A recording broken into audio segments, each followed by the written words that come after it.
I'm so excited. I just can't hide it. I'm about to lose control and I just can't hide it. I sing that pretty much every day now because I'm learning every day. And I have been learning every day all of my life. But as I get older, I get even more excited about learning new stuff or learning more about what I think I already know. And the reason that I'm sharing that with you and the question I've got to ask is, what do you actually know now? And is it the truth? And how do you know it's the truth? And it's a very personal question, and it's not a confrontational question for you in particular. It's something that I ask every day. Because I, like you, have been brought up with a set of beliefs. From a little girl, people said, this is true, you should do this is how it works, this is fact, or this is the truth. And have you discovered as you've gotten older that some of those things may not be the truth, or they're half-truth, or they might work for someone else but not for you? So how do you work it out for yourself? And I'm very privileged that as a young girl, I had a very smart father. And he taught me always ask 2 questions about everything. Why would I do that and how does it work? So why and how? So not just what. A lot of people will tell you what to do. But the question is, why would I do that and how does it work? People tell you what to believe. Why would I believe that and how does that actually work? Is it true? So the next question I always have is, how do we teach that to our kids? Because we tell our kids what to do, or I hear kids being told what to do on a regular basis.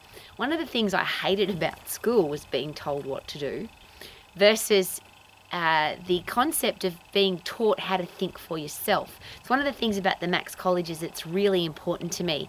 It's never, at our college here, it's never about this is what you should do and this is how you should think. It's how to work it out for yourself.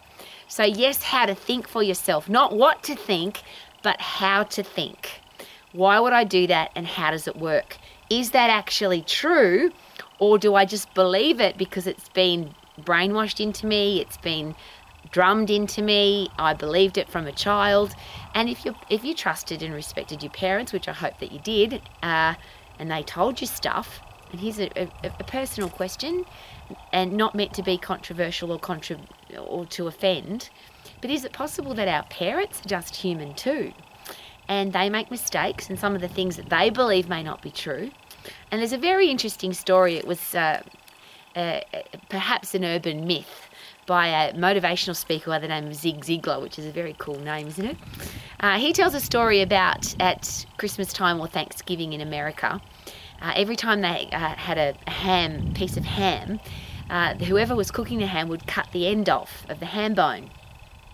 And one day somebody asked Mum, why do we cut the end off the ham bone?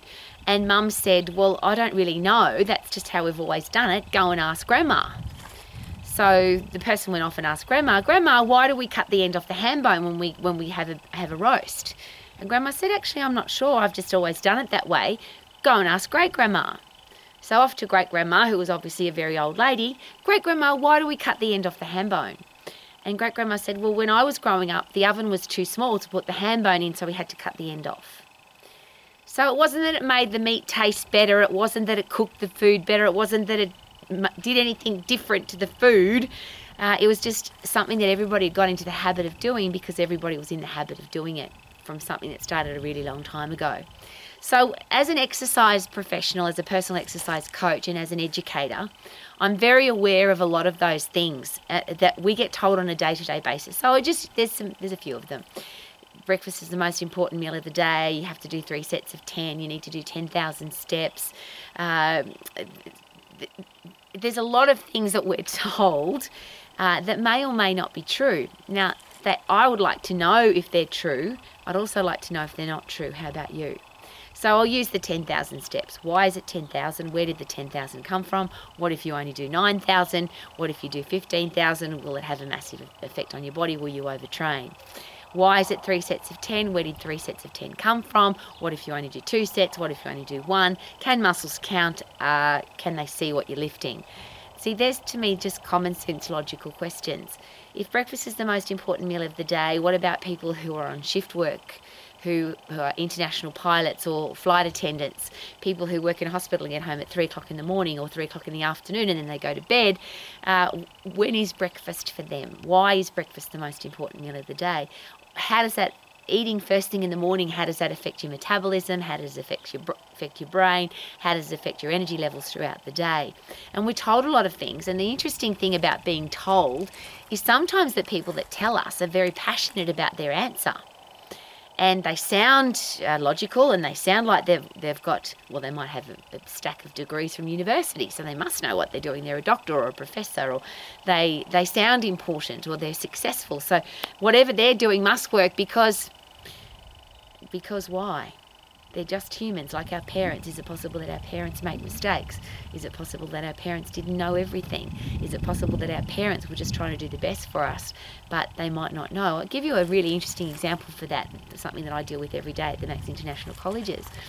Parents who love their kids, and they want their kids to be successful, and they want their kids to be financially free, so they want their kids to be a doctor or a lawyer or an accountant or an engineer. They want them to get great marks at school, and they want them to go to university. Well, it's a beautiful thing. And if you want to be a doctor because you're passionate about being a doctor, or you want to be a lawyer because you're really passionate about the law, then you may need to go to university.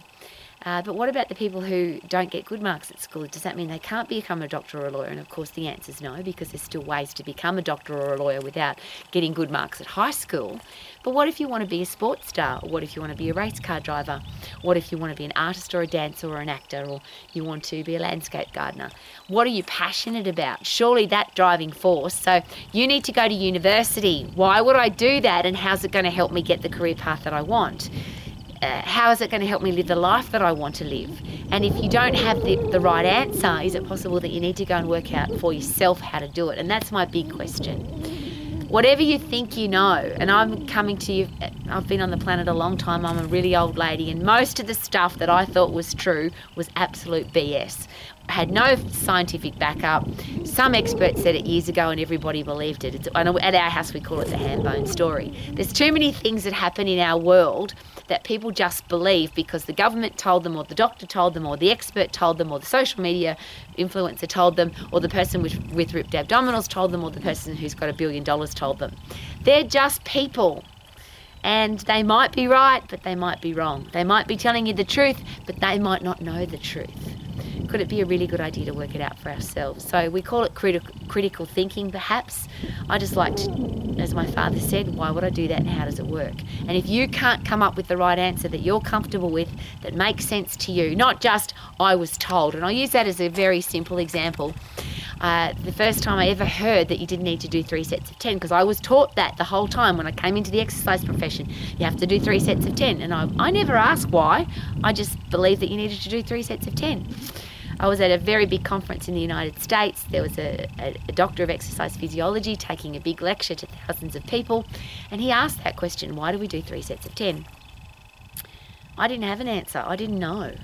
All I could say was that's what I was taught in my course. And then I got really embarrassed because, and I did lots of courses before I ever became involved with Max, so I'll just make that clear. Lots of courses to get a bit of paper where I learnt the information. I learned what to learn, but I didn't learn why I was learning it or how it would make any sense or how it would work. And it was interesting because he was a doctor of exercise physiology, and he answered himself. He said, look, I don't know either.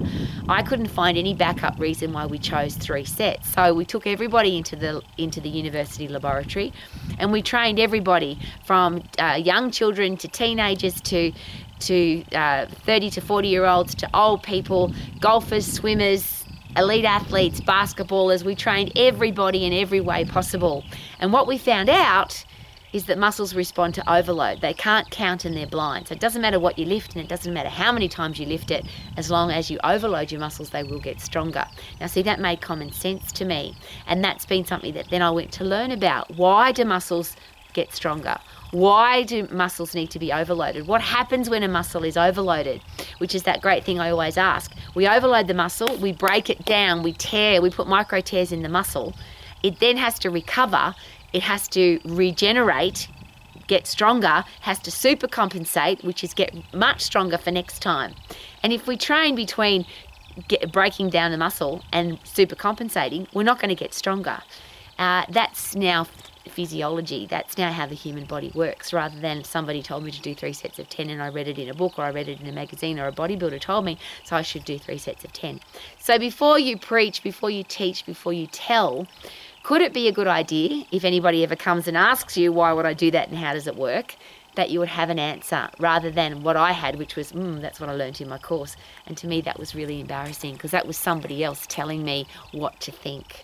So whether it's religious belief, political persuasion, how to eat, how to exercise, how to look after your money, how to look after your kids, whatever it is, whatever you believe to be true, could it be a really good idea to test your own beliefs?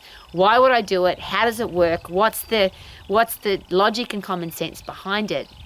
And if I am going to share it with somebody else, should I be absolutely passionately sure that what I'm sharing is true? It's not just my opinion. Now, we've all got the right to our opinion, but is it possible that if we have an opinion that's good for us, but it won't work for somebody else, that we could get ourselves into trouble? We could hurt somebody, we could make them sick, we could upset them, we could offend them. Just because it's our opinion doesn't mean that it's going to work for everybody else. So if you're so excited like I am, I'm so excited, I just can't hide it. I'm about to lose control and I think I like it, because I love learning every day, and I love learning about the things that I think I already know. I love breaking it all down, and we call that zero-based thinking. If I didn't know what I know now, would I still believe the same thing? Why and how? And let's ask some more questions rather than just believing what other people tell us. How about we learn to think for ourselves rather than being told what to think, so we can live our life to the max. Woo-hoo-hoo. Living my life to the max. Yeah, super max.